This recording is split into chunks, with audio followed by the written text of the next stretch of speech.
welcome to the Amaury Love podcast. You know, it's funny. I was trying to stream yesterday, like right before my birthday, and I, I mean, it's my birthday now. Today's my birthday, but like at like 11 p.m. type shit, and I kind of celebrated a little early, so I was a little lit. But for some reason, my stream kept fucking up, so I wasn't able to save nothing. I was like, nah, this ain't even worth it. I'll just wait for the stream tomorrow. But yeah, we here.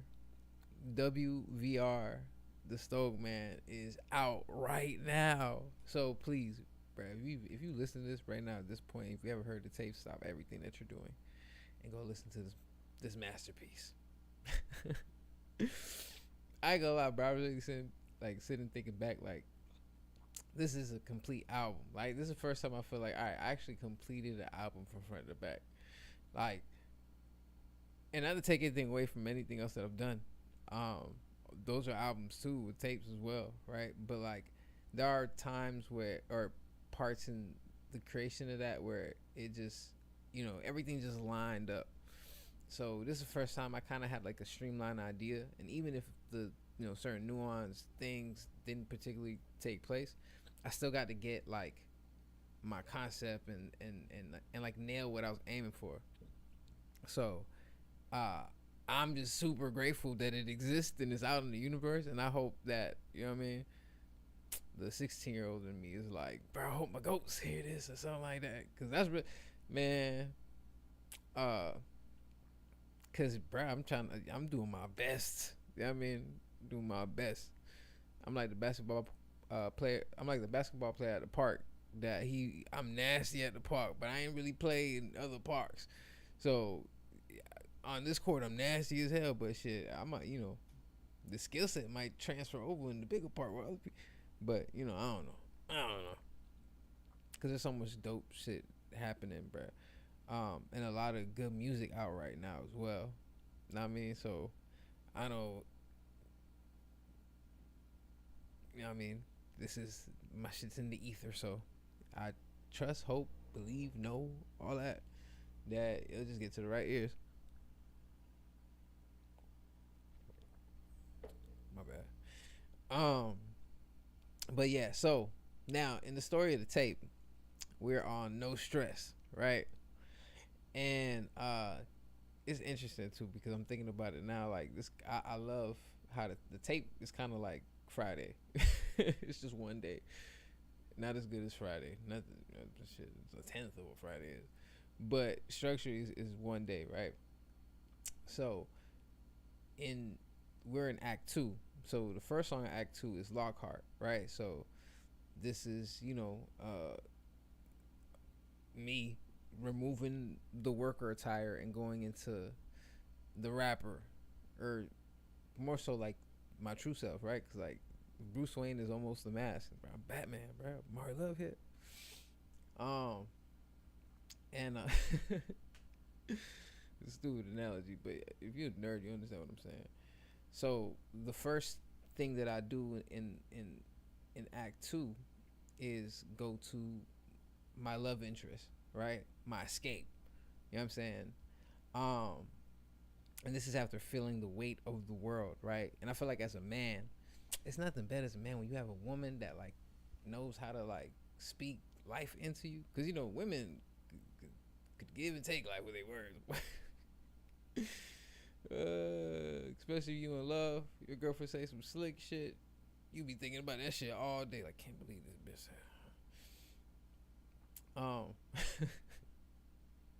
She ain't even think about it, but she knew she would press your button. You been stressed all day. I ain't got no roaches in my car. What are you talking about? You seen roaches in my car one time?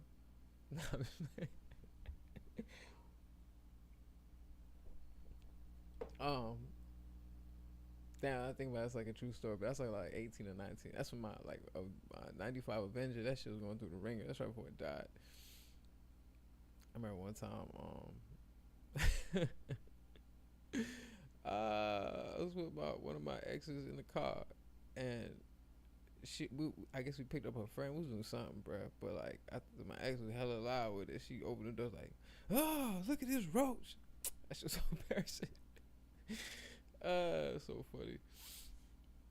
But anyways, right? So, in Lockhart, me, my character in the story that I created based on me, um, I go to my, meet up with my girl at the car, whatever, be intimate, be conversation afterwards, and I slide, right? But that's the turning point in the tape where, like, my woman, you know what I'm saying, breathes life back into me. You know what I'm saying? So when I go into no stress, it's me coming into,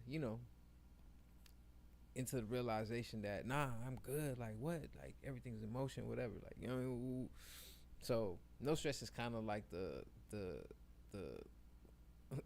I'm at, I turned Super Saiyan 2 for lack of better words, because my woman just breathes life back into me, and now I'm back into, all right, I'm finna go get it, let's go.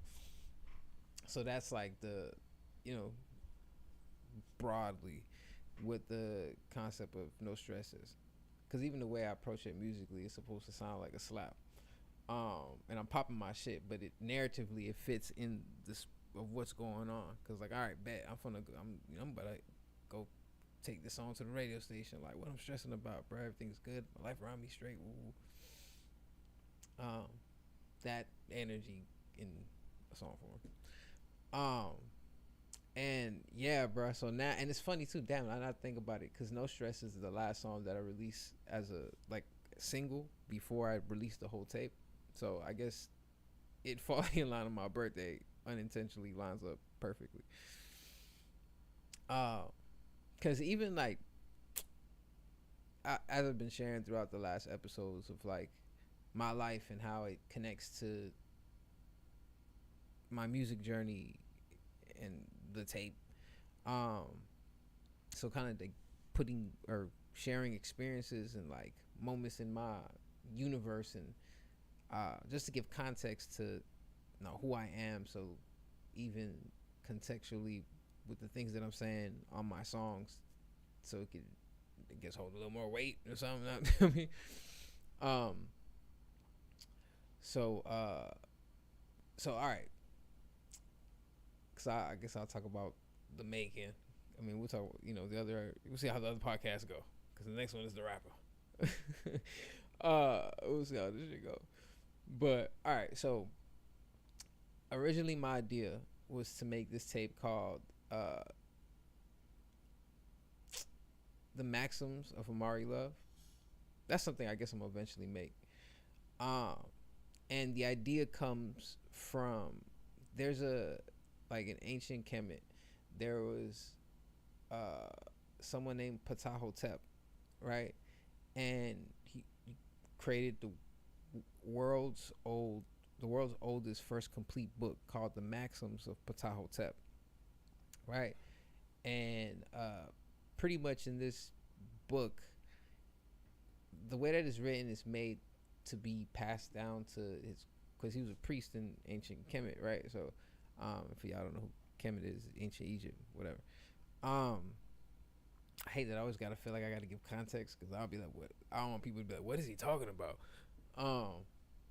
So anyways, so this book is made with the intention of being passed down to his spiritual son, or like spiritual successor, right? So pretty much it's almost like a guideline on how to live in Ma'at, and to keep it short, because people be like, oh, that's, what's the word that people use when they be talking about they believe in a bunch of different gods and all this type of stuff or whatever, not realizing the context and like how these netzers or deities were utilized as to see attributes of man. It's all connected. But Ma'at is pretty much how to live in accordance and like universal balance. And if you think about it, it's just like, it's karma, cause and effect, whatever word you want to use to describe how your actions, your thoughts, and your words directly affect and impact everything around you. So my idea was like, damn, you know what? I want to make a tape that is my version of that, you know, and based on like all the things that I've learned and experienced and like what my beliefs is, morals and principles and all that good shit, and try to take all these things and like pack it into an album, right? So that's what I started. So which eventually became Heru, which is like the 3 songs. Like that was all originally for Maxims of Potal Hotel. I mean, shit, not Potal Hotel. Maxims of Amaury Love. The song Amaury Love, Carmen San Diego, and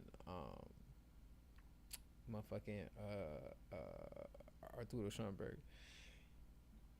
Arturo Schoenberg was like a reach because I was like, man, I'm finna rap on it. Cause, you know, I just fresh out because the homies was trying to pressure me to make a reggaeton song because like the Bad Bunny freestyle got some crazy views and shit, and I'm like, it's not in my spirit, but I don't want to be stubborn too because I'm a Taurus. So if I don't want to do something, even if it's good for me, if I feel some type of resistance, I gotta figure that out.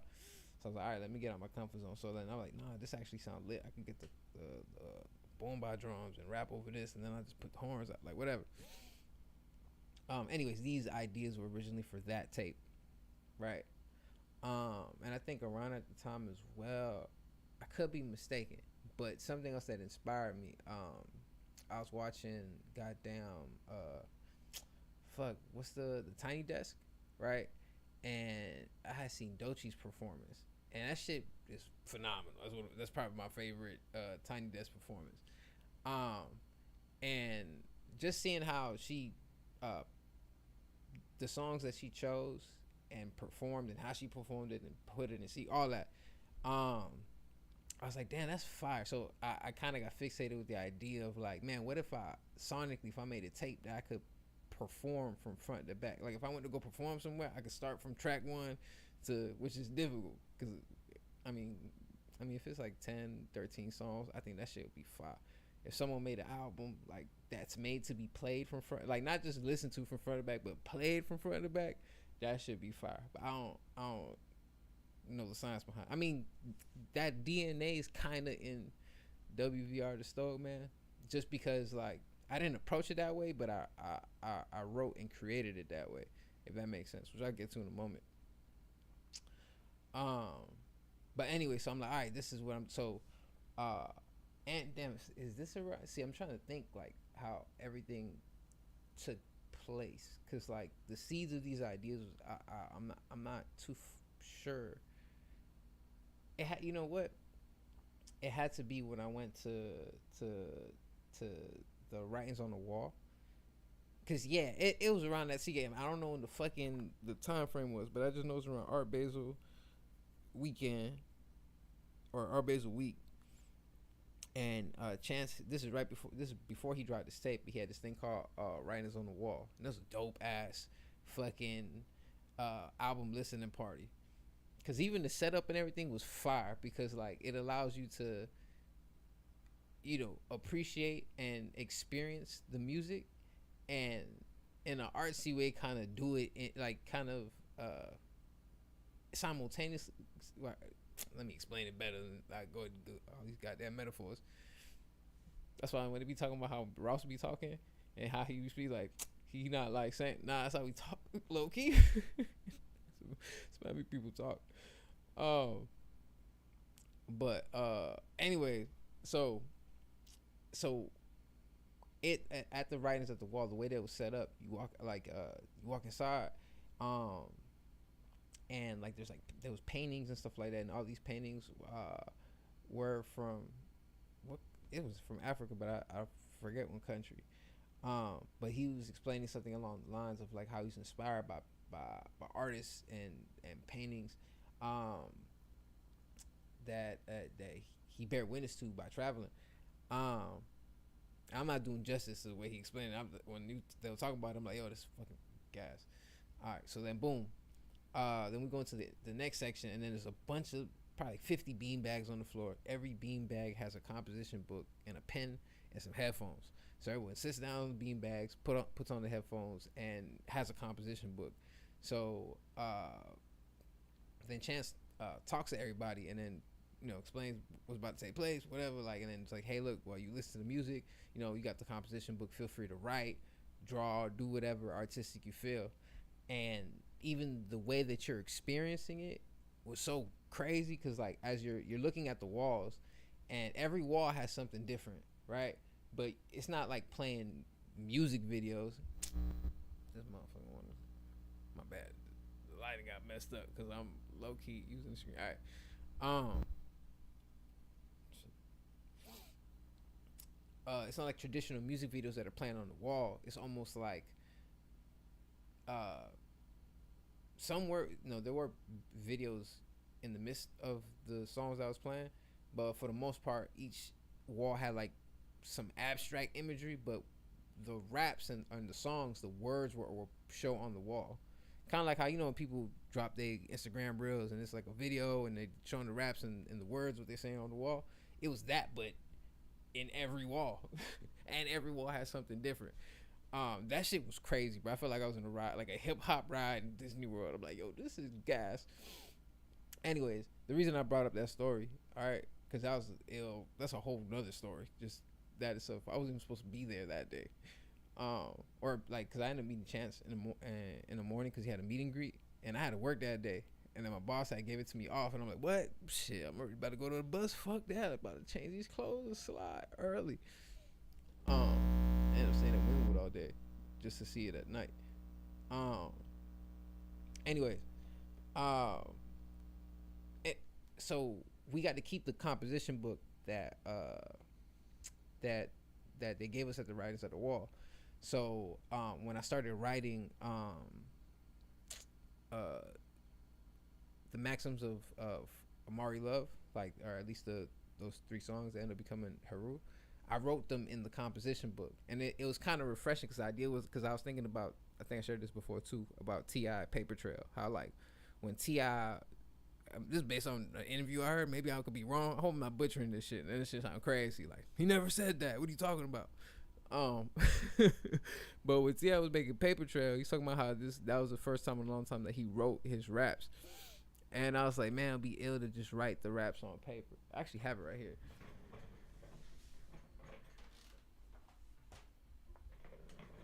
This is it right here. That's gas. So like, and my fucking weird way of creating, I like wrote something, long paragraph here.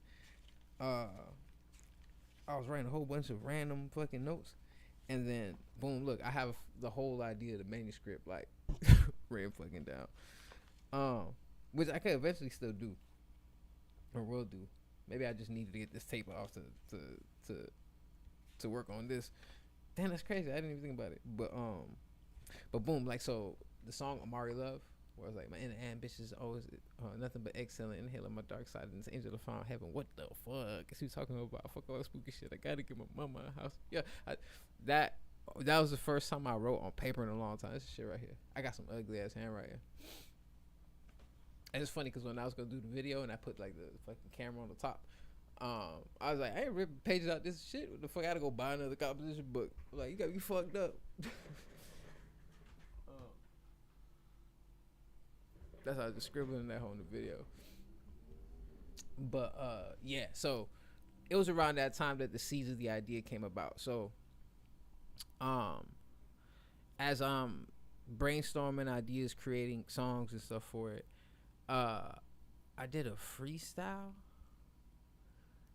I did something. It had to be like a freestyle or something, and I was kind of thinking about the idea of like I was already thinking of like, yo, this the challenge between like working and rapping or whatever, and and at the time my work hours are fucking crazy because of the circumstances out, and obviously, like I said, I was working at the post office, or still working at the post office, and I ended like how my schedule was set up.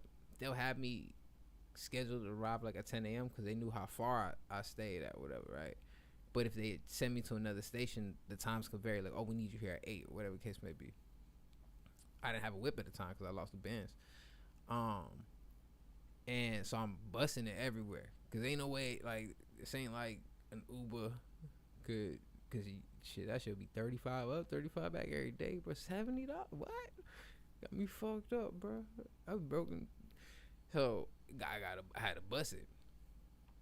Now the thing is, going from, I stayed at the time it was like 107th and like 152nd, like by the zoo. Like it's I don't even know that area really called, because it's not Richmond, but it's not because Country Walk over there as well. So it's not Country Walk, it's not Richmond. It's in between 152nd and fucking and Eureka. But anyway, so I'm going from that area, and I had to take my way to Doral. So it'll take me like 2 hours and 30 minutes to get to work and back. And it'll fluctuate. It could be 3 hours or it could be 2 hours, depending on traffic and all this miscellaneous shit that's outside of my hands. So I had to leave the crib like 3 hours beforehand. Now, mind you, at the post office, especially when you first enter as a CCA, you doing everything. You don't have, like, you have a clock in time, you ain't got no clock out time. Clock out time, nah. When the work done, you can go home. If the work not done, you just want to stay until the work done. So with a schedule like that, bruh, it's crazy to plan things around that. You know what I mean?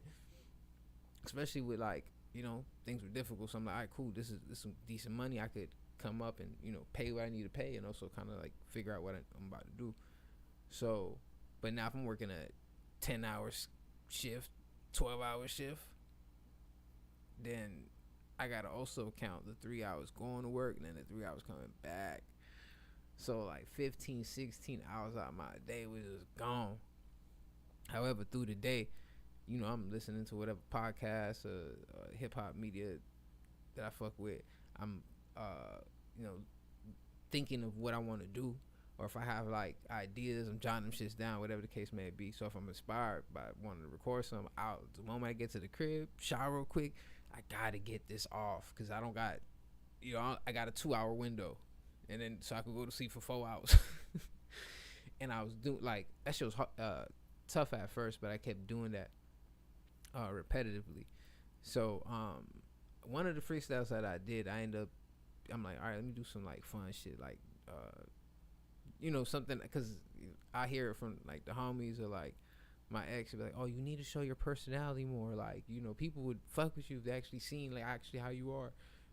You're just rapping, you're not even doing nothing. So I was like, all right, cool, I'm gonna do the freestyle, and then I'm gonna act like the worker version of myself is walking inside and you know, cussing out the rapper, like, why you rapping? Like, you supposed to be working right now. So that I was like, you know what? Let's fully flush that idea out, and then that's when I started breaking down. Like, all right, cool. I'm gonna fully commit to this idea, because I think I got something here, and then I already thinking of like, oh, I already want to write something down, like how T.I. said Paper Trail, and then it made me think of Tip versus T.I. I was like, oh, that'll be ill. I actually revisited and listened to the album. Sonically, there's no correlation, but idealistically, how there's Tip and T.I., and then it's like you have Amaury and you have Jose, and so it's interesting. Even tuning the tape, if you listen to the skits, my ex is the person that calls me Jose, and then my girl's the one who calls me Amaury, and I think it's kind of cool, like the flip on the Batman, whatever. I ain't finna go into I hope people listen to it and take it for what it is, like, or like to interpret it, because even the ending is up to interpretation. Did I crash? Did whatever? What happened? You know what I'm saying? You're talking about even gratitude. What's going on? And which is so dope now, because I have at least the beginning set up for how I want to do the next tape, bro. Like, or at least how I want to start it conceptually, because like I want to get deeper, right? Because I think that songs that are deep and slap too. Don't get me wrong. I'm still. That's another thing. It's like there's two in my skill tree. There's two things that I'm powering up right now. Skill tree 1, I need to know how to make like real songs, bro. Like the song that people will play and that shit like ring and motherfucker fuck with it. You get what I'm saying? Like, I'm trying to make good songs. You know what I'm saying? And keep it as me as motherfucking possible, because I don't want to start, especially content wise, I don't be talking about shit that's not has nothing to do with me. I'm not fucking fake thugging at 30. I'm unk now, bruh. I'm mad because I'm the oldest one out the homie. So like, they like, oh, bruh, you know, once you hit 36, bro, you not big bro no more. You unk. That shit hurt my spirit, bruh. That midlife crisis gonna hit like in 6 months. Watch, be tripping. Like, what happened to Amaury? I'm just fucking with y'all. But yeah, bruh. So like, I want to be able to make great songs. I want to make good music. Simultaneously, I want to be able to dig deeper, because even doing this podcast now and being able to talk about my life and what I was experiencing and how it connects to like my journey, and like it has me reflecting like, damn, there's things that I haven't even thought to talk about over music and just ideas and stuff, and also kind of itching to be more creative. Like, that's why a piece of me loves doing freestyles, because I could just talk about a bunch of nothing, right? But just practice like the way I'm saying it and what I'm saying, and kind of have little gold nuggets here and there. So then when I go into making a song, I could like take that same approach of like freeness, but be like locked in on the topic. So that way I still feel fresh, and I'm still taking my shots. You feel me? I'm practicing. You know what I'm saying? But yeah. So anyways, I know I'll be diverted. My bad, y'all. But if y'all fucking with me in this podcast, then I appreciate y'all patience and all that good shit. So boom. So after I did the freestyle video, I started locking down the idea, like figuring out, all right, cool, this is what I'm gonna talk about. This is how it's gonna be broken down. It's gonna be, it was initially 12 songs, and I ended up cutting down to 11. I dropped down to 11 songs. I'm like, all right, the first 4 songs are gonna be Act 1 will be the worker. The next 4 songs will be Act 2, the rapper, and then the last 3 songs will be the Stoic-Man, which will be the combination of the two. I wrote down all the fucking. So then it's like, all right, cool. Now what I'm gonna do first is I'm gonna write down the songs for. I'm gonna write down track 1, and then I'm gonna write track 2. Then I'm gonna write track 3. Like, once I had the ideas of the songs already, kind of like, all right, this is what I'm gonna talk about. This is how it's gonna fall through. That's when I started writing the words, before I decided what the beat is or what I'm gonna make or whatever the case may be. So to get the ideas off, I wrote my words to like my favorite songs, or like, okay, if this is an intro, what's one of my favorite? What would be a dope ass intro? Like, I'm probably sure I shared this before, but if this is your first time tuning into the podcast, then y'all, you're hearing this for the first time. I need to stop pausing, interjecting, and just get this idea through. Be thinking too much. So the intro, Dogma, right? The words, I wrote it to the beat Family Ties by Baby Keem, featuring Kendrick. And I'm so proud and ill, because like at the same time, I'm trying to get better as an artist in my writing, and I'm also, I think at this point, yeah, I'm leaning way into me and what I like, but I'm still sharpening and getting better at that sword. So like, if you hear Dogma, there's no way you hear Family Ties in it. You know what I'm saying? But like that, I'm grateful to be able to have listened to that beat, and because the feeling is what I'm trying to fucking translate. So the feeling of like, all right, this is the dream sequence I'm on. You know what I'm saying? Like, what pours out through me. So I did that with each one of the songs, right? So once I wrote everything down, up into the outros, the outros I did all the way at the end. That was always the idea. Like, all right, when I make the outro, I just want to kind of do it as pure as possible, which is the song credits, which is the last thing I recorded, and the last thing I wrote. So boom, I wrote all the songs. Then, all right, boom, now I got everything written down. Now it's time to make the beats. And the majority of the production, I use Splice for the most part. So, and I did the same thing. All right, this is track 1. Let me make the beat for track 1. All right, this is track 2. Let me make beat for track 2. This is track 3. And then just, and then intentionally making, because I like all these things were pretty much thought through prior to creating it, right? Because I really sat and thought like, bro, I want to make like my dream project, and kind of be able to get out what I'm experiencing at the moment. You know what I'm saying? But be able to share, because really, if you look at the narrative of the tape, is what I was experiencing last year, but just it, not exaggerated, because all these things are real things, but I'm pulling from different time frames in my life. So as I share with y'all my life and my story and how I got from A to Z, you could, oh, okay, that's what he referenced, or this, that, and third. But I'm using my real moments in my life to create a streamlined story. Like, I know, like, Get Rich or Die Trying, it's not exactly scene for scene what happened to 50 Cent, but it's damn near close based on true events. So this is kind of like that. This is what 2025 felt like for me. For real.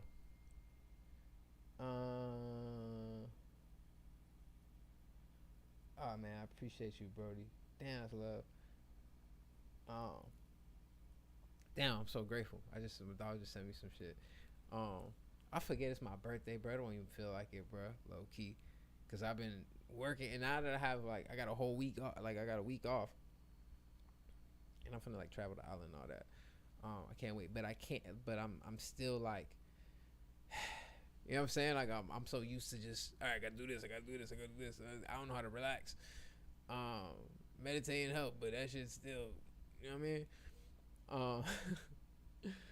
But I'm extremely just grateful. Anyways, and I'm diverted, right? So I made all the beats. Then I made all the beats, right? And intentionally, I wanted things to sound a certain way or whatever, and kind of pay my homage to my favorite.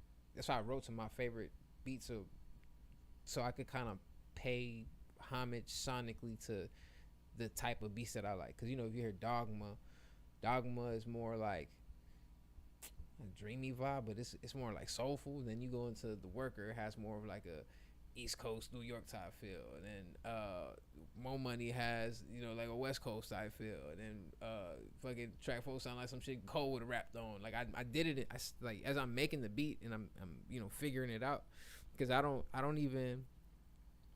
think I'm good, I think I might even be great, but I'm not phenomenal at production yet, and I think I'm walking into that, because I'm not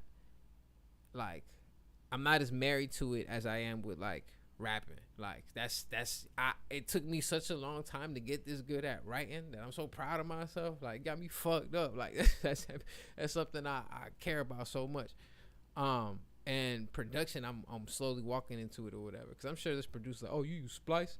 Like, the real producer, you ain't hitting the kick drum. Like, I'm walking into that, but I'm just proud of myself that I was able to, bro. You see where I'm at? I made this whole tape right here with this mic in my hand, same one I'm using for the goddamn podcast. I was just, fuck a bust down the Rich Mill gang value. 5 gold chains, no idolize Nipsey. Pull everything some motherfuckers think some band bread was on my feet, my G. Wagon man black with the chrome on the strip, no foes on the bitch, cause I grew up in the crib. They can't step with soon flows in the kitchen, got a one-on-one queen with a cake, watch this.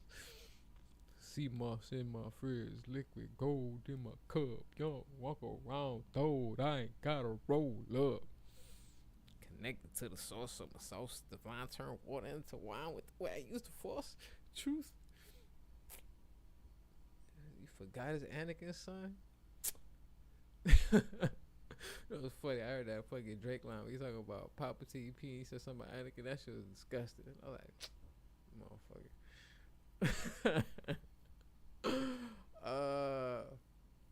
But yeah, bruh. So so then once I wrote, it's funny too, because I wrote everything, I made the beats for everything, but then I sat on it for a minute without recording, because I'm like, damn, I have everything done, like an hour, because I know, especially what I was dealing with at the time, because then I found out that I was gonna be able to move to Puerto Rico, and then it's like, all right, this is a whole adjustment of like, make how I get out, figure all this shit out, or whatever the case may be, and go. So then once I got here and kind of settled in, and now I was like, all right, cool, now I could record and get to fleshing out this idea I've been sitting on. And what was dope is too, because like I got to record the majority of it, because the idea was to release it on January 1st. I normally, my projects, I ain't never gonna have a surprise project with y'all. I either drop January 1st or May 17th. Not that I'm not opposed to any of the dates, but since I've been making music, I'm like, shit, I'm gonna drop on the first of the year. Or I'm gonna drop my birthday. And the cool part about this tape is kind of poetic, low key, if you ask me, is that I dropped the unmastered version on January 1st, and then the fully fledged version today, May 17th, my motherfucking birthday.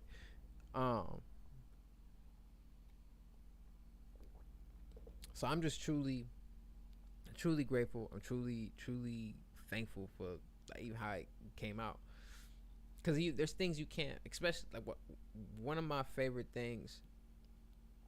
Cause I look at these, like beat making is one thing, and I think I look at producing as another thing. Producing is you sitting there with everything, and you like, all right, cool. Like let me take the kicks right here off, and just let the saxophone play while he rapping over this part, cause it sound hard like this, and then all right, now put the hi hats back on here, and then like, pull this shit out. Like when I have all the pieces, this shit. So like even doing the skit, like once the skits were recorded. And I had to fucking go in there and fucking like, all right, now I got 30 minutes of me and the homie bullshitting and laughing and shit like that. Not bullshitting, like we obviously like working, but like, you know what I'm saying, like whatever. Cause I can't, I got to figure out a way to take the bloopers and like put it together. I think that's gonna be so fire. Just hear it, like, even with my ex and her homie Tiff. They was making me laugh because they looking at the script and it's kind of cringe too. Cause like, I was like, all right, well, I mean, I know I wrote it and I know I expected this, but this is kind of weird.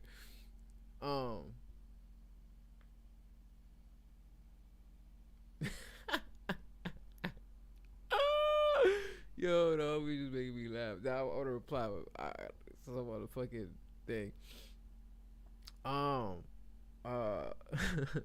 But yeah, bro, I'm just hella thankful it played out better. Like, oh my bad. Like I was saying, like there's the things that you can't, like I can't write down. Like even in recording and stuff like that. Like the part in and being like that, I was like, I'm about to snap like a franchise, but and then I was like, oh, would it be hard? I could take the snap, like the because that's what I'm referencing the franchise boys. Oh, I think they like. Hey, I mean, yeah, super clean white jeans with a white tee. They like, yup, in your motherfucking throwback, damn, you know that Muhammad where they so loud. My teenagers was so fire, bro. Side note, you know what I'm saying? Just because it came to head, pause, because it came to my mind. I remember when like ATL shit came out, we was teenagers, bro. So we used to go to Super Wheels and like I think it was like was it getting Kendall? I don't know. It was like the only Super Wheels, Hot Wheels shit still there, bro. But we would pull up and all of us in fucking big ass white tees and fucking playing, and then that like Young Jock was bringing off at the time. T.I. like the songs that they was playing in the skate rink was fire, bro. Everybody scared, talking about some. It's going down. Maybe in the cup. That should be so fun, bro. Verse number 2, dude. Ain't no cap though. Me and the homies was talking about this not too long ago. I don't want to a random hip hop talk, but I don't know. I think it's funny to share like my POV because I feel like it's different. I don't know. Maybe I'm like everybody else. But we was talking about like classic albums, bro, and low key, bro, that Young Jock first album. Well, I don't know if it was first album, but the one that got It's Going Down on it. That shit a classic album. Like you gotta think about what's that? J's on my feet. I'm on that Patron, so get like me. Then Dope Boy Magic. It's just how you do that? I call it Dope Boy Magic. Stay fresh to death like I come up by the casket. How you do that? I call it Dope Boy Magic. Yo, that shit, that's a hard ass tape, bro. If y'all take a re-listen, that shit go crazy. Random as fuck, bro. Man, hip hop is so far. That's why I'm so excited about this album. I feel like I finally have my body of work to contribute to the fucking. You know what I mean? Like, this is my story. You know what I mean? I'm not a tough guy. I'm not lame either. You know what I'm saying? I'm fucking hopeless romantic. But at the same time, I'm like, I really do this shit, bro. I'm a fucking rapper, bro. Like, I'm not taking no shortcuts. Because I look crazy, bro. And I'm a grown-ass man now, too, bro. You know, you younger, you can get away with doing some bullshit because like, oh, I don't know no better. No, now you an adult. Like, that's I'm 36, right? So I'm still kind of young, but saying I'm an adult, bro. I gotta think with an adult mind. Like my homies now, everyone has pretty much kids and shit like that. Motherfuckers are doing adult things, dropping their kids off to school. You know, cussing out the lady because she gave her daughter fish sticks instead of God. Like I packed her lunch. We talk. Why you gave my daughter fish sticks? Like this is shit. People are fucking experiencing in my universe now, bro. I can't be talking about bullshit.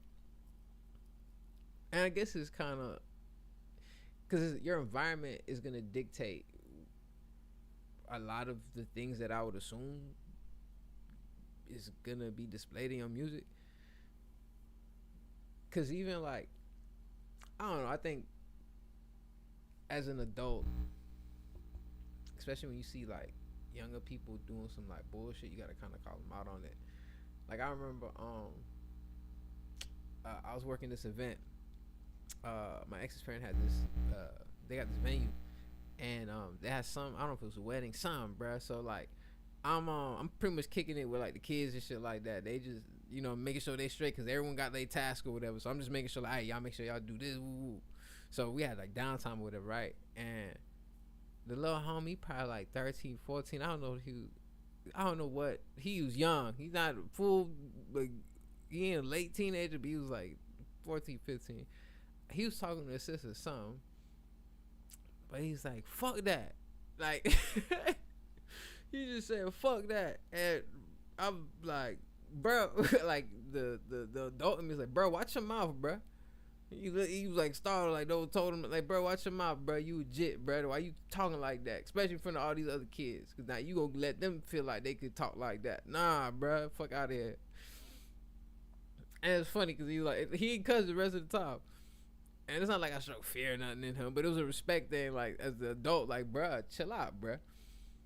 And I'm thinking like, bro, I'm 30 something, right? Like people in this age group, cause a lot like. I don't know if it's because of the internet or whatever. There's a lot of people in this age that still act like they young. Like, I mean, you could feel young and do young things as far as like being productive or doing some shit like martial arts or fucking jumping out of airplane, doing all type of whatever cool things. But when it comes like mentally about the shit that people, you know what I mean? I ain't. That's why you're not gonna hear me here gossiping about motherfucker. Now, did you see that such and such broke up with her boyfriend? Oh, that's crazy. Like, and don't get me wrong, because I also think there are media outlets that cover those type of things, very tasteful, and they're able to articulate a reason why they're talking about this for a greater purpose or learning thing, whatever the case may be. I think that's all. I think that's actually dope. Should be more of that versus just gossiping. Like, the testosterone in me will none of it. But yeah, bruh. Nah. I gotta be mindful of things that I talk about and share because I know there's people, especially younger people, that tap in, and I can't just be out here bullshitting, bruh. Cause I give them the excuse to, you know, if I was on some bull, like, come on, I'm an adult, bruh. Like, that's like someone offered me an opportunity. Hey, we'll give you $1 million. We're gonna put you on right now, but you gotta change your whole shit. You gotta be a thug now. Huh? I can't. I wouldn't even be able to go back home. Like, what the fuck? They would look at me crazy. Like, oh, you want to be a thug now? All the chances you had and all the people you've been around with, you want to be a thug now? All right. Nah, bro. I'm sorry, bro. Okay, bro. I'll be a geek. Go ahead and get my action figure collection up. That shit like stocks, bro. You fuck around. You buy the right toy. That shit 100 times that bitch by accident. No, it's crazy. I was looking through my comic book collection, and I didn't realize I had the first issue of Black Panther. And I'm like, what the fuck? Ain't no, because I seen it says Black Panther issue 1. But I'm like, you know, because they have, you know, like Spider-Man got like 5, 6 different series. So like, there's a lot of issue 1s. You get what I'm saying? So right before I came to Puerto Rico, my mom showed me like my box full of this, like my old shit. And I was looking through my comics because like there's certain comics I was like, nah, this is like, I love these fucking things. And I found a Black Panther comic, and I'm like, "There's no way this is issue 1." But when I looked it up, it's goddamn issue 1. Let me show y'all. That's just fucking gas.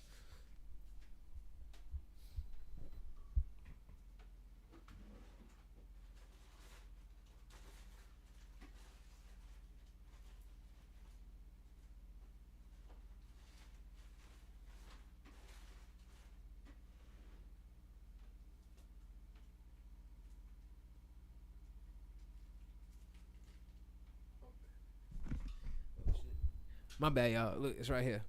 And for the audio listeners, I'm sorry.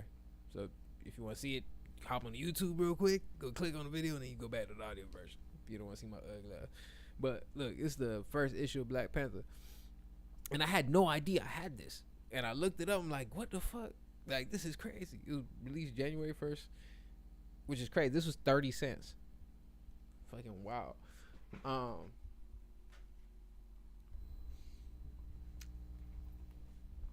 Fucking random as hell. I found I'm like, oh, that's crazy. I'm not remembering why I brought this up. But the connective idea that I'm thinking about right now is that, especially now that the album is finished, which I'm so happy, proud, and grateful, and all that shit. I want to tap back into things that like I love and I genuinely fuck with. That's not like hip hop rap related, which is hard because that's the majority of my goddamn life.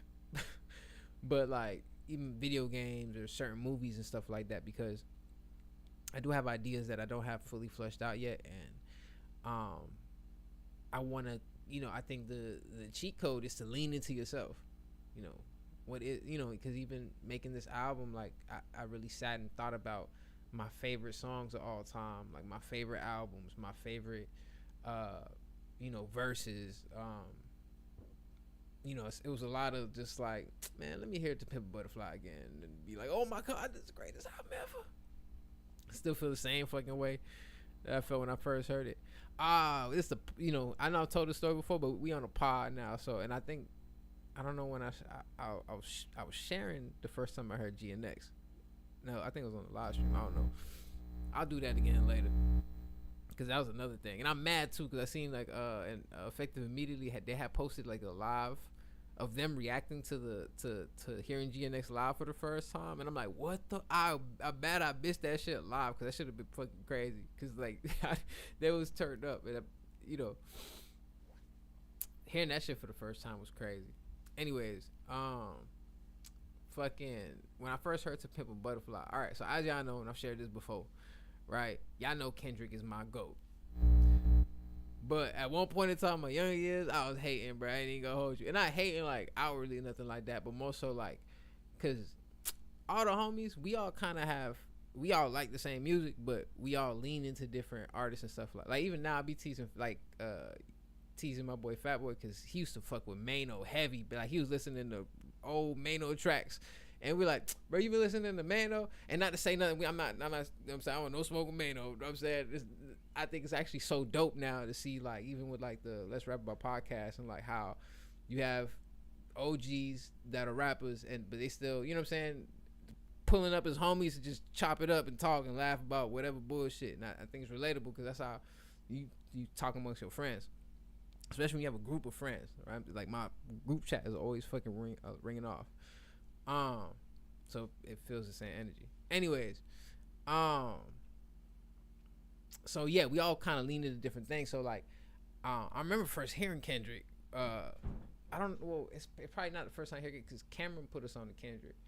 But I don't remember what's the first song I heard. I can't recall if I heard High Power first, or if I seen the Double XL like freestyle. And I remember because Kendrick had the black crew neck and it said Compton on it, and I'm already biased because, like, The Game is one of my favorite rappers ever, and it's like, oh, someone else coming up Compton, oh, he's a conscious rapper, oh my god, what I'm still tinkering with the idea of rapping. I'm hearing this like, that's so far from me right now. So yeah, whatever. So fast forward, like, obviously, like even when Good Kid, Mad City came out, I heard the album, but I heard the songs. I didn't hear it in the order that was made. Which is funny because like especially how much I love Kendrick Lamar. Motherfucker gets some nothing about I'll argue with your ass. Fuck is you talking about? Um, but which is I think I shared before like my reasons of like I'm finding myself and I know these are like the new ghosts that are about to come out, but I'm shit. My fucking main character syndrome ass thing like nah I gotta be great too. I'm gonna just lean into the shit that I love and I'm be just great as them and then my stupid ass missed out on so much amazing music for being stubborn. And not to say that I wasn't listening, but like there's a difference between being a casual listener. Like if I'm listening to the songs that like your hits and like maybe some freestyle or maybe some features that you have on other people's songs, and I'm a fan like that, like oh shit, every time he drop, I'm kind of like tapped in or whatever. And then there's a fan of like, no, I've heard all your albums, like every one, multiple times. I have like some obscure favorite song that's on the tape that I didn't even know existed until 3 weeks ago. Like, there's two different ones. You get what I'm saying? So I wasn't at that point yet. But I remember, I can't recall, bro. I think all the homies we met up in Orlando. It had to be Orlando. That's what, if I'm not mistaken. Because for some reason I feel like Pokemon Go was a thing, bro. And I remember us hanging out the window trying to catch Pokemon. Whip that shit. We out the window with the goddamn phone like, bro, they go Bulbasaur, bro. Hold up, man. Stop the car. That shit was fun. But I came out like the song I. So I remember when it first dropped, all of us was just in the whip bumping that shit heavy. So I'm already like biased to like the time, like damn, you know what I'm saying? All the homies, everyone moved and we all kind of linked up together for the first time in a long time. And this is a song that's playing or that just dropped. And then I think right before To Pimp a Butterfly came out, goddamn, The Black of the Berry either dropped. I'm the biggest hypocrite of 2016. If I won, oh my god, it's the phenomenal goddamn album. But I think that dropped. So when I heard that, I'm like, oh my! And then I seen the artwork, and then he in front of the White House, and like, all this is dope, right? Because like even in all this time frame, around this time, I'm watching like an abundance of fucking Tupac videos and whatever. I ain't gonna lie, I feel like I know so much about shit I should not know because I was just really deep in like, oh, this what happened, this is how when he passed away, and then what this person was involved with this. I was heavy in the fucking Tupac shit, like listening to interviews from like MC Breed talking about his experience with Tupac and fucking, this is like even like before the Art of Dialogue was the Art of Dialogue and these other like Tupac conspiracy websites. It'll be every day it's another video like, all right, well, he's alive, right? Well, at this time at the hospital there was something here and they said that someone drove the back. Like all this extra shit, bro. I just engulfed in this universe at the time. So whatever, right? Little would I expect to know that Tupac's voice pops up at the end of this. And I was so, bro, I swear, for 1 hour I was convinced that Tupac was alive. There's nothing no one could tell me, bro. Like for 1 hour I was like, no, there's no way. I've heard every Tupac interview. There's no fucking way. This is new. So the day To Pimp a Butterfly drops, I bought it the first day because it's right across the street at Lorica, which I shared with y'all. That's the call center I was working at the time. It was a Best Buy like right across the street. The same one, the homies got banned for stealing Metal Gear Solid 3 and Need for Speed Underground 2.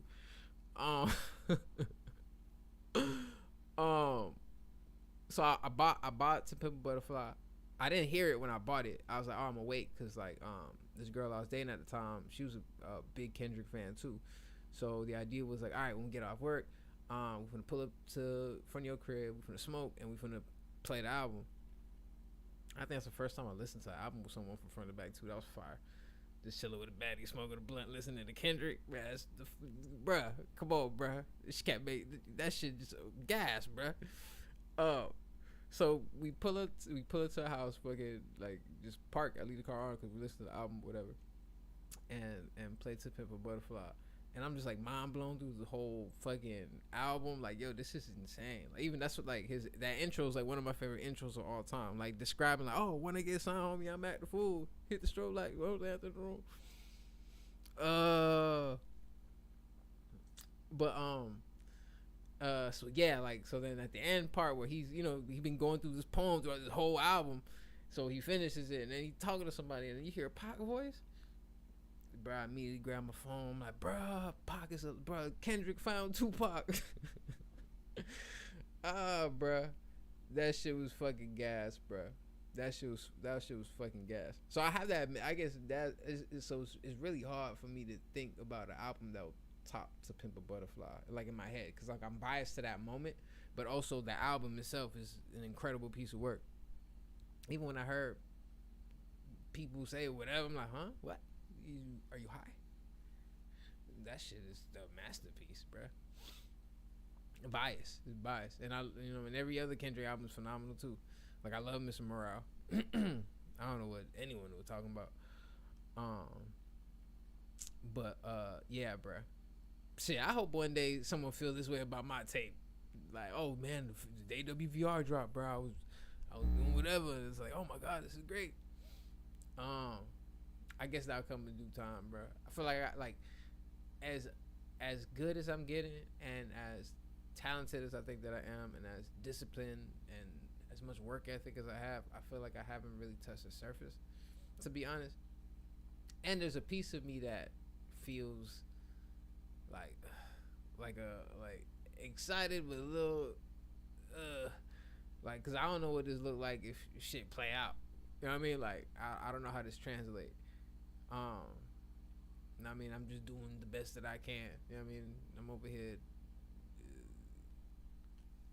just in a hyperbolic time chamber, bro. Dolo, doing it Vegeta style. Not intentionally, but shit. That's just the hand I'm giving with. But yeah, bro. And to because we are talking about WVR. It is my birthday. And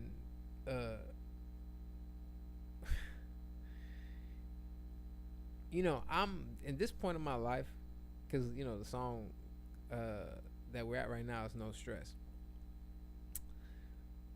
I've recognized that I'm blessed. I recognize that I'm definitely in a better space. But the main thing that I recognize is that I have so much to grow, and I've never lived nowhere outside of Miami, bro. Like that's all I know. So moving to Puerto Rico is a different experience because I peep game at aspects of myself like loud over here that I was like, damn, I am like this. Why the fuck? Well, I get irritated real quick because this person said this. Like, where's that coming from? And I notice it more here because back at home, I'm in my comfort zone. You know what I'm saying? Like, I know what's what and this, that, and moving. You know what I'm saying? It's normal, right? But over here, I was recognizing like, damn, like there's aspects of myself that I need to improve. Just even because over here people on island vibe, right? So even when you got shit to do, people just, oh yeah, papi, tranquilo, and like just chill, bro, vibe. And I'm so used to just having the clock running down all the fucking time, so I'm just like, all right, I gotta get this done. All right, ooh, and like I see how people like look at me like, bro, why you always so uptight, bro? Just chill. And I recognize that comes from a fear of like, bro, I done lost it so many times. I can't do this. Can't happen again. Like, all right, I last time. So I'm trying to do everything I can to prevent me from getting back to my lowest low. I'm just trying to move up. And the double-edged sword of that is when you operate from a place of fear, you kind of pull that to you. So I'm learning how to like maneuver that energy, because like, I could recognize it, and you could. I got my pinky out like I was fucking. I don't know what's that all about. You could recognize it, but if you don't act on it, or if you don't try to work toward it, you're gonna keep yourself in the same cycle. And I find myself in plenty of cycles, plenty of times, and not realize, because you'll notice that in different things. You'll notice that with money. You'll notice that in your relationships. You know what I'm saying? If you dating and similar things are happening that happened in your previous relationship, you're like, oh, why is this happening? You gotta kind of look in the mirror and be like, all right, what's going on? Why do I keep attracting this? I mean, um, so yeah. So I'm so fortunate now because even like right before I came over here, bro, like the amount of stress that I was feeling, like not having no time, like feeling like every day is gone for the most part. I'm just stuck working, and then when I do have a day off, it's really to handle everything that I've been needing to handle.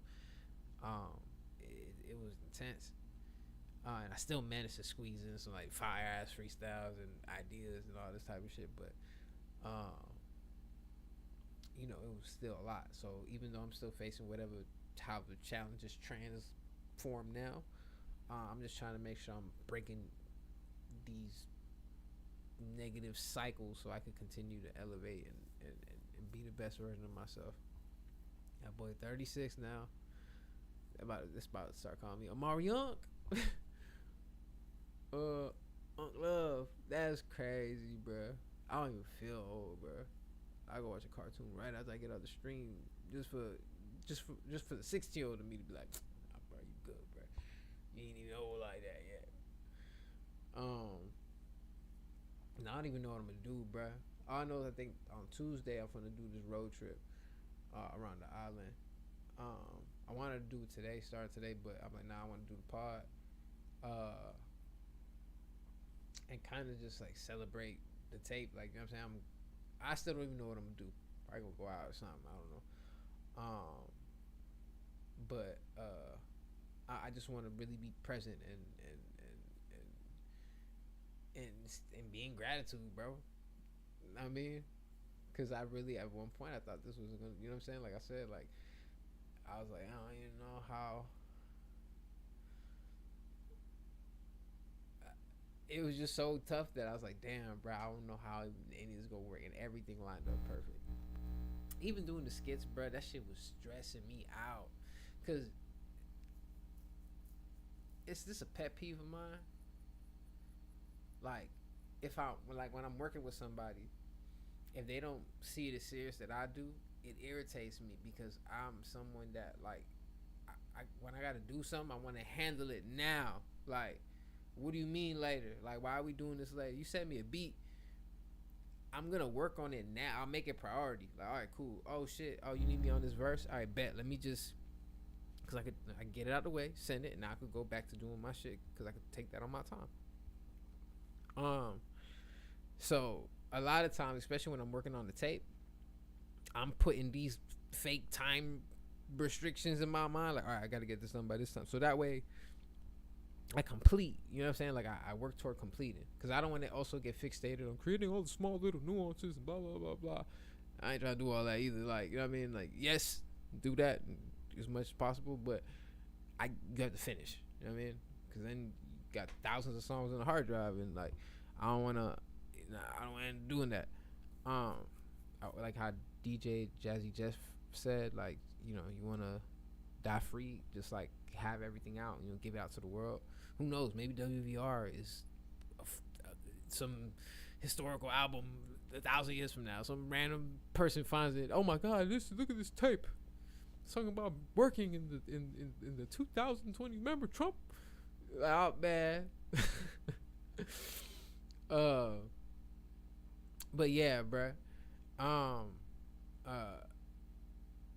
It was, yeah, the skits was dreadful. Like, it was like to get done, and I was like, man, all right, cool. If I'm gonna get these skits done, the first one I gotta do is my ex. She said she gonna do it, and I want to make sure she dead ass. And then when she got her the homie Tiff to play the part of my girlfriend, I was like, cause she actually, I don't know if she offered. I don't know if this idea came from her.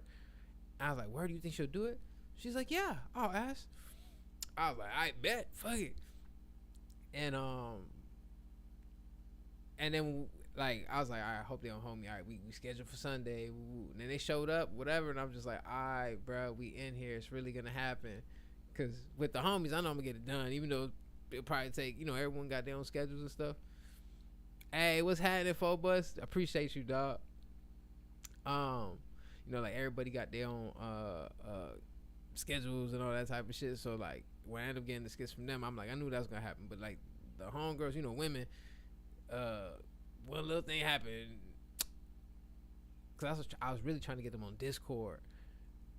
That was not Discord. What you doubt? No. I was like, all right, look, we just gonna do it on FaceTime. Be easy. I got the screen recording. It was funny too. I think I got the screen capture. They was making me laugh crazy. Cause I was telling my ex like, bro, you need a YouTube, bro, cause you funny low key. And you already look like she's so bad. So like that personality and how you look, you'd actually be really good.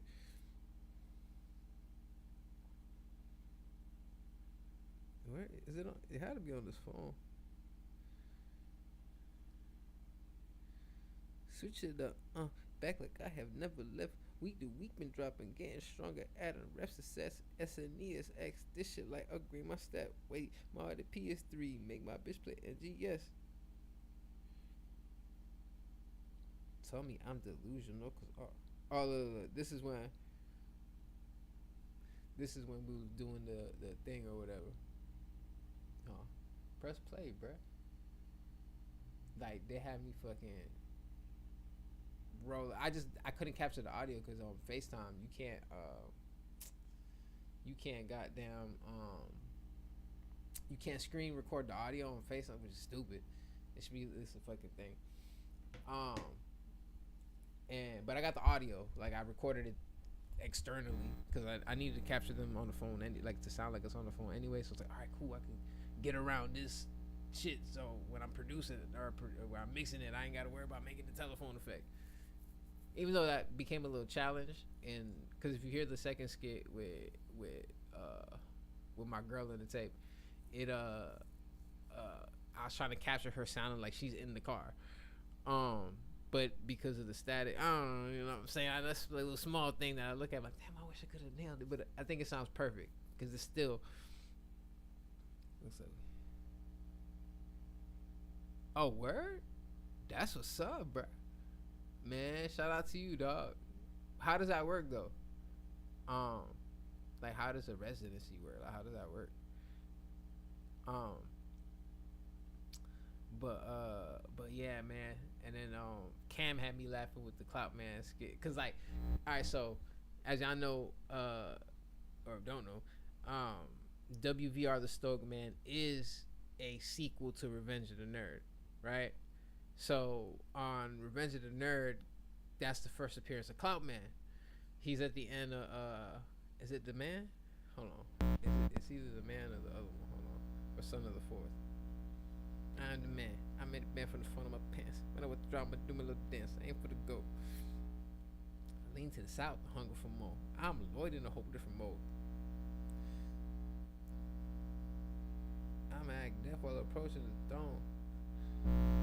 My shots. Dogs that tore the place down to 2:30 a.m. Oh, that's what's up.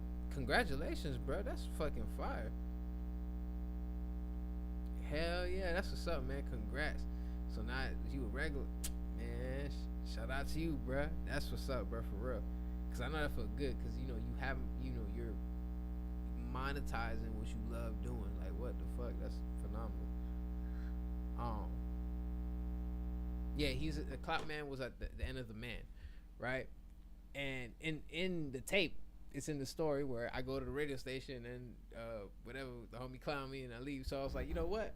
I'm gonna bring Clout Man back, bro. Like now, it's funny too, cause like, all right, clearly my music is based on my life, right? Wait, this is the first time DJing at a restaurant. The place was packing. Let's see, man, that sounds so hard, bro. Congratulations, bro. That sounds real. That sounds dope as fuck. That sounds dope as fuck.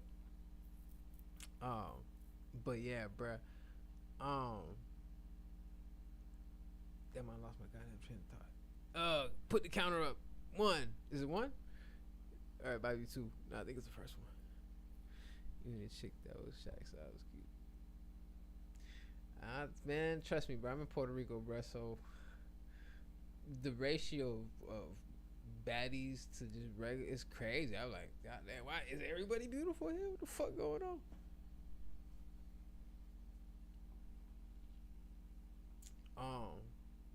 Um, damn, I lost track. Oh, so boom, Clout Man, right? Uh, goddamn. So I thought the idea would be so fire for Clout Man to return. And I'm like, oh, because my music is based off me, right? But I'm like, what's gonna be ill moving with the projects forward? I gotta kind of like I think about Kevin Smith, right? When you think about the movie Clerks, and then he made Chasing Amy and fucking. I mean, Mallrats was first, and Chasing Amy, and so on and so forth. Jay and Silent Bob, so on and so forth, right?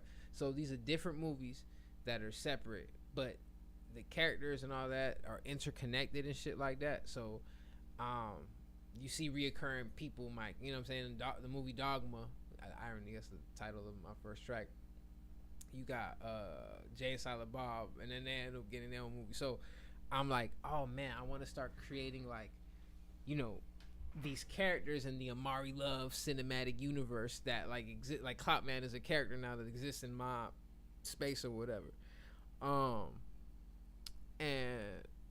and I got a villain now. The like the villain's gonna be Lil Killer.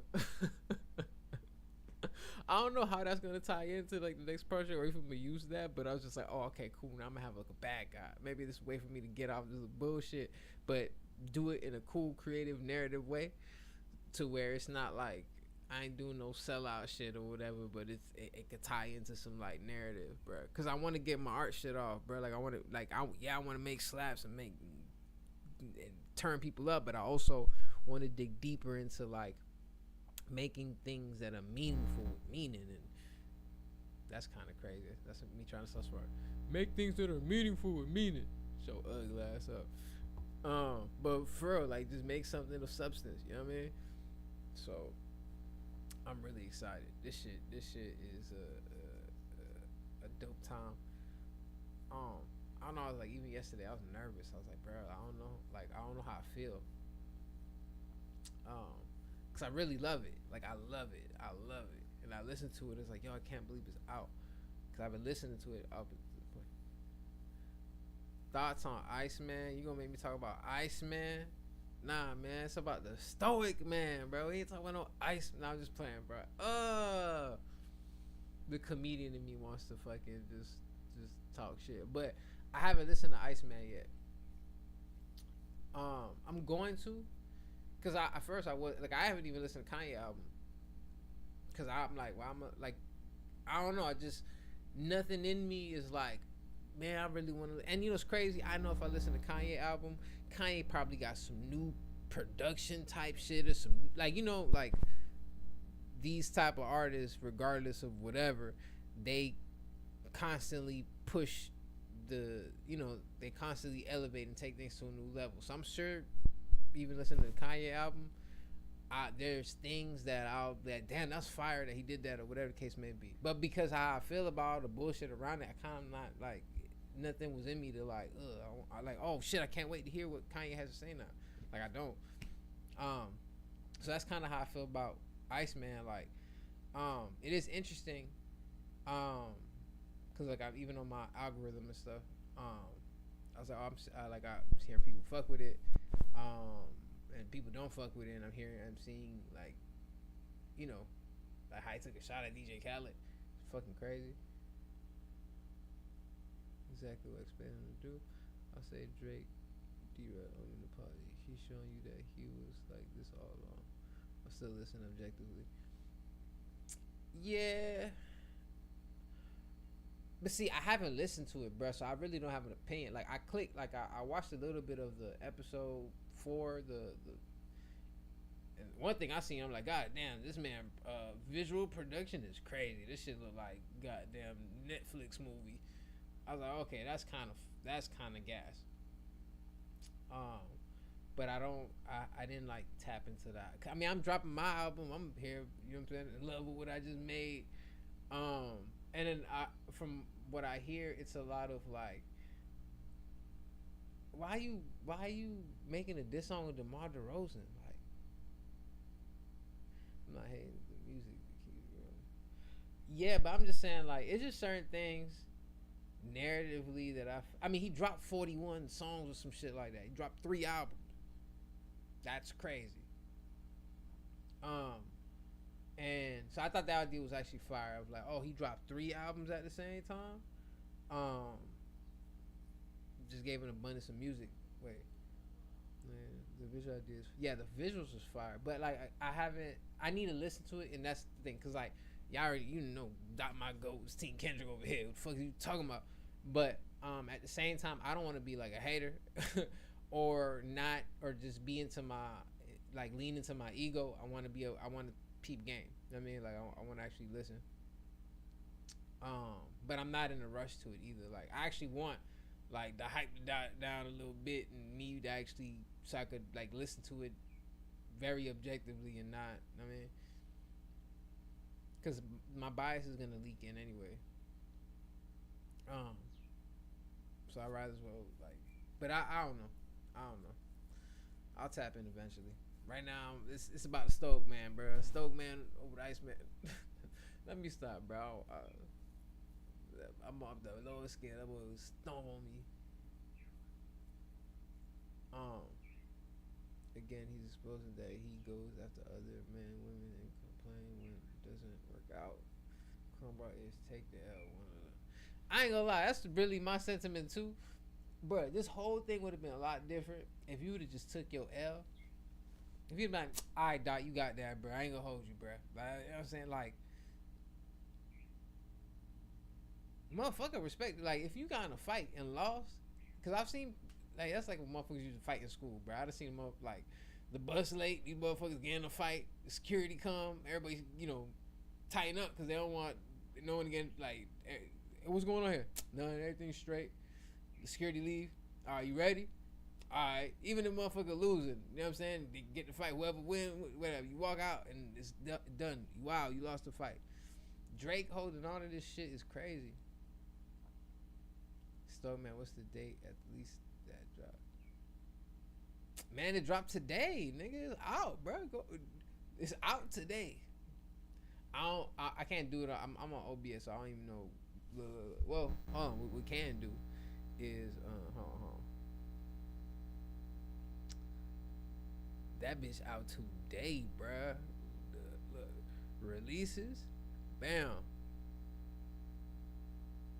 WBR the Stoic-Man. I ain't gonna play this though, cause I ain't gonna lie. I distribute this to Rock Nation, and they'll copyright my shit immediately. Hey, someone was using it. I'm like, it's me. Now I gotta email and do it. Nah, I ain't trying to do all that, bruh. Cause all this is just me. That's the. A ban is crazy. A BAN is crazy. That's fire ass acronym though. Cause I get what you said. Man, you could have don't like.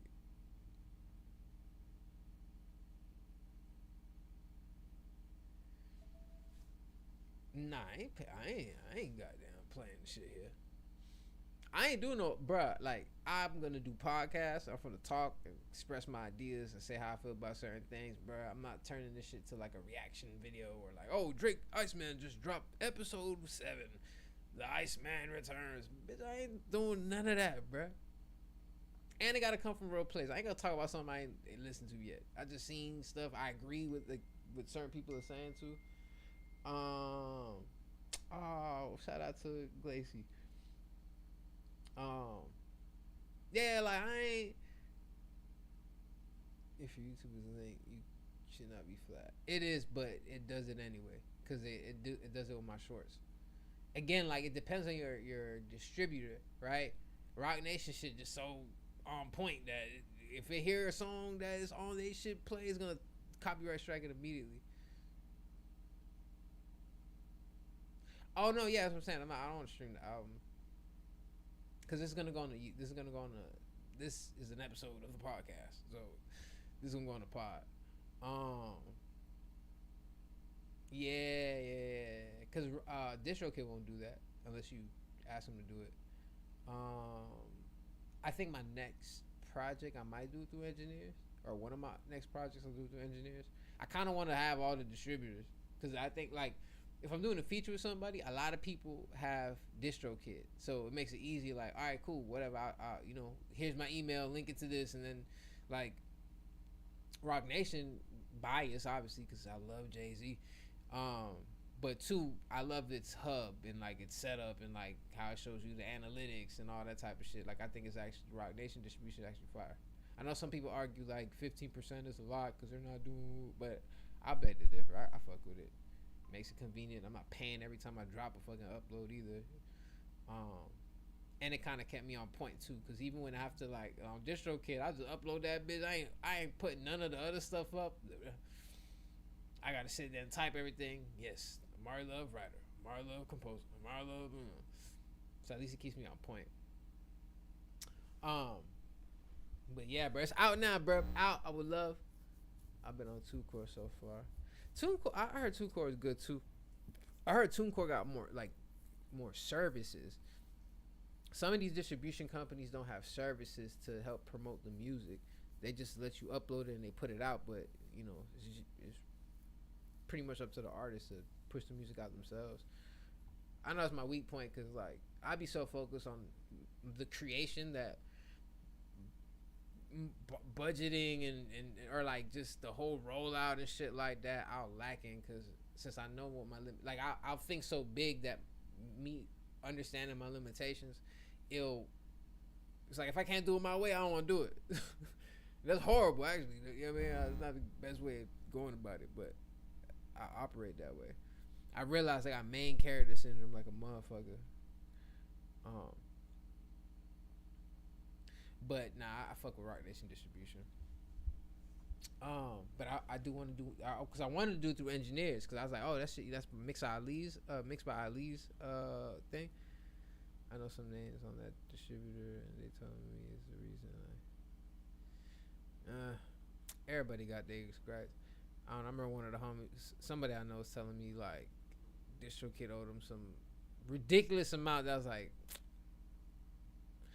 but I don't know. It's people's situation. How am I to say anything? I don't know nothing. But I'll just be like, because even like a lot of this, because eventually what I'm actually doing is, because I didn't get like when I dropped the album, I wanted to have like the physical copies and all this type of stuff. Things didn't line up for me to do these things yet, which we got the rest of the year for it. You know what I'm saying? But like even being completely reliant on just the streaming itself, I can't imagine what that shit look like for an artist to sign. Cause like, bro, my YouTube, I probably made like $16 on my YouTube with like all the videos and stuff like that. On DistroKid, I probably made like $300 all together, and then when it shows me the total amount, it's like 100,000 streams or something to that effect. I think has that option. Yeah, but that shit expensive as fuck. You'll end up paying $25 to $30 per vinyl. So it makes sense, because if you sell the vinyl for $50, you probably make a dub of $15 per vinyl.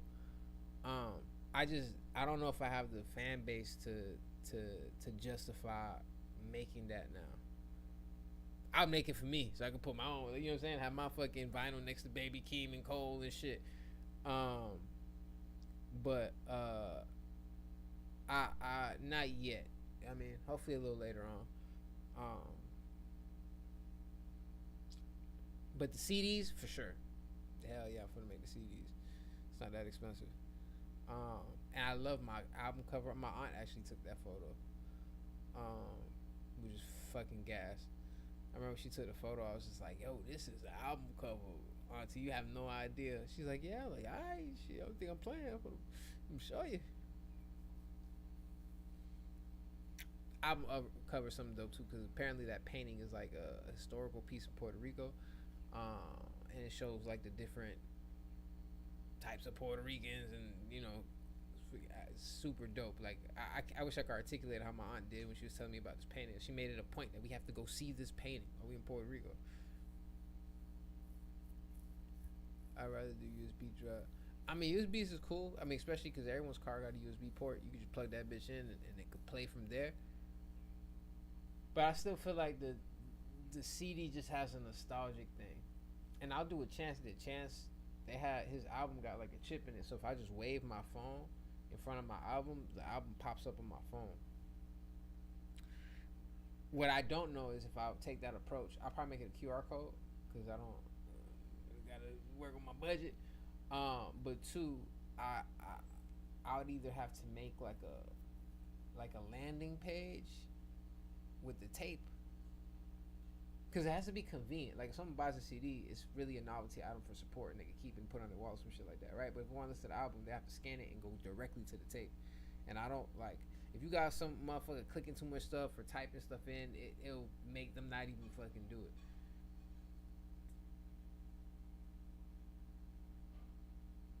Yeah, exactly. QR codes are free. And yeah, Nipsey shit was like that too. Like how he they had a thing with the phone. He put it over the t-shirt, and then so see, that'll be fire. Like later on, I don't, you know what I'm saying. I gotta work with my fucking, cause I dream big, so and it be out of my reach sometimes. So then I can't even like if I can't do it, I don't even want to. I mean, like put my thought into it. Yeah, I created a QR code too. I'm going to do that. I just don't know when is the time frame and when I'm gonna make these CDs. But now that the tape is out, I want people to experience it, listen to it. I don't even know what my favorite track is. I just like that it sounds like one whole movie because it got a beginning, middle, and end. And hopefully it's some, man. I want to have a one classic tape, bro. Just let me get one. I need one, not one. I'll like get a couple under my belt. But I just want like a classic, and I need like I need a record. I need a fucking record, bro. I don't even know what the record is. I don't know what a record sound like. What when you cut Amaury Love, what what comes out? Been like that comes out. I don't want to talk no low vibe shit. Master my thoughts in a quiet place. The words that I choose are not my own. God speak through the voice inside of me. Yeah, divine and shit. Illuminated my neck and wrist in tune. Vibrational comedic thought. Ancestors talk to my vocal cords. Damn, it's in my DNA. Kung Fu Kenny and the old ass bands. Car got wrecked in the work trip shit. All the money I made had to spend it again. It's all good. Eagle on my chest, arms out like Suge. Packing the mill, Bluetooth on beats as I ride in my head. Feeling like hoping I'm at it again. All this hate confirms I'm a win. Conforming to something I can't. Shine through the darkness and you see the glow from the pen. You know what it is. Young Skywalker or scared Darth Vader. Who Darth Vader? Drake Darth Vader? That Palpatine line was kind of cold. I was kind of upset. Like, nigga. I heard that and I'm like, I ain't listen to that shit. I read that line. What the fuck? I don't like the correlation.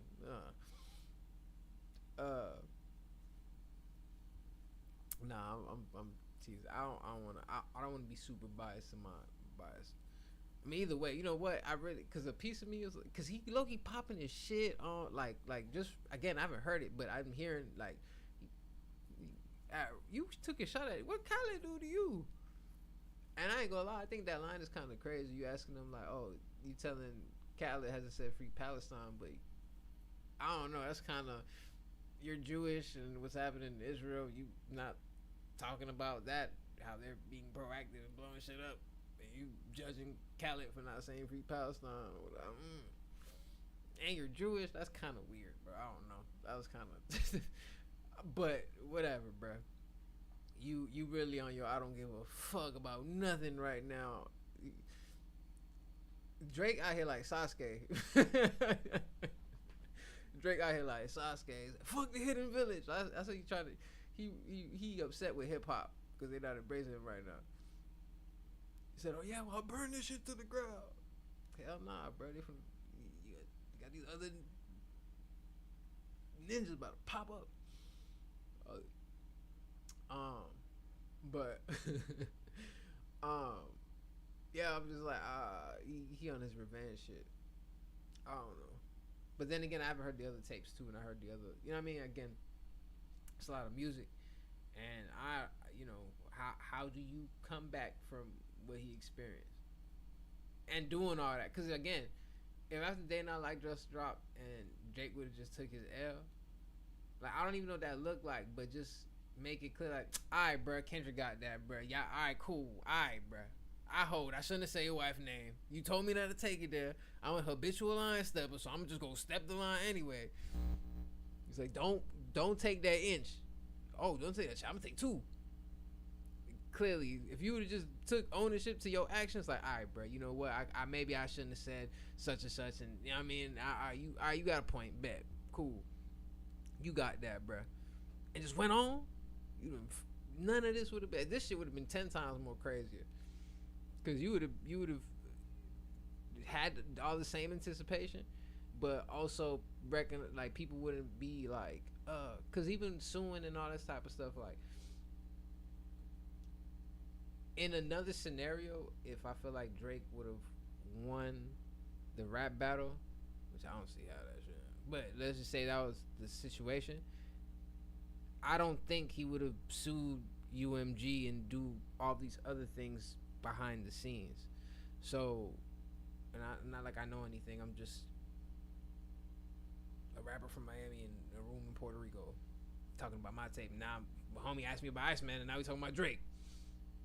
And thank God I'm not clipping and doing none of this shit, because you know motherfucker quit. All right, get the Iceman clip. Now I'm circulating on the internet talking about Drake. Now it's,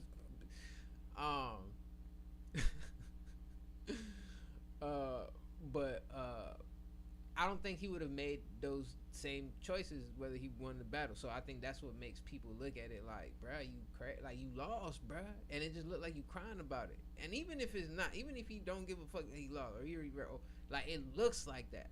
And so like people can't even appreciate.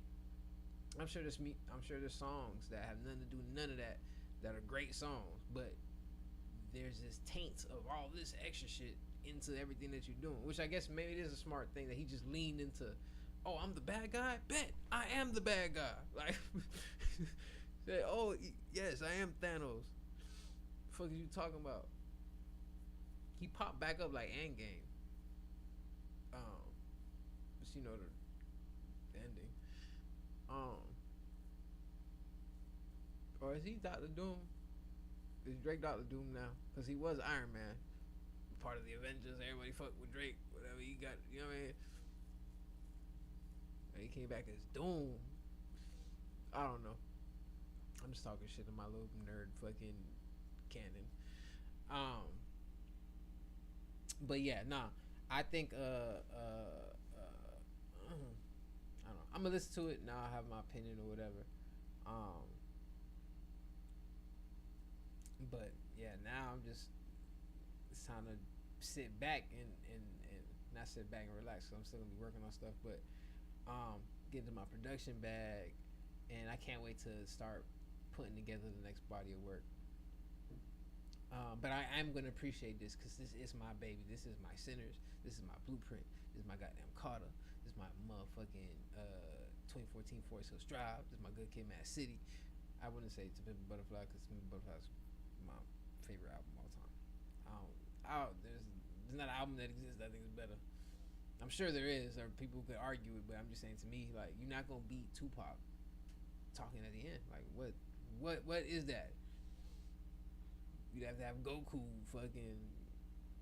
You have to have Akira Toriyama, some vocal create a Dragon Ball, make it cohesive to your fucking story or some shit. In my brain to be like, what the fuck? Anyways, alright, well, I ain't gonna lie, I'm gonna tap out. This is episode 6. Hey man, we here, bro. We here. Next episode is a rapper. And I guess since we talking about the rapper, I'm gonna talk about my different influences, favorite albums. It'll be the rapper subject matter, I guess.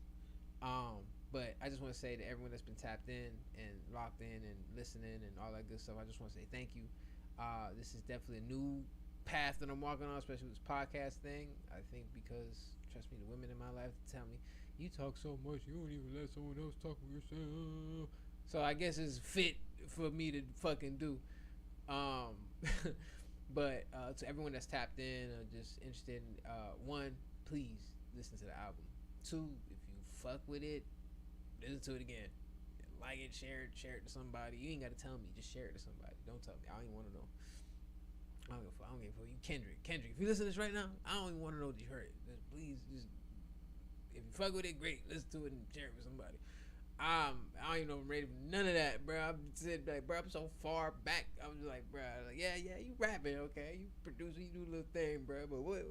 There's so much shit I gotta improve of, bro. So I just look forward to taking those steps forward. But anyways, I appreciate y'all. Y'all stay blessed, high vibrations, all that good shit. Love y'all. Peace.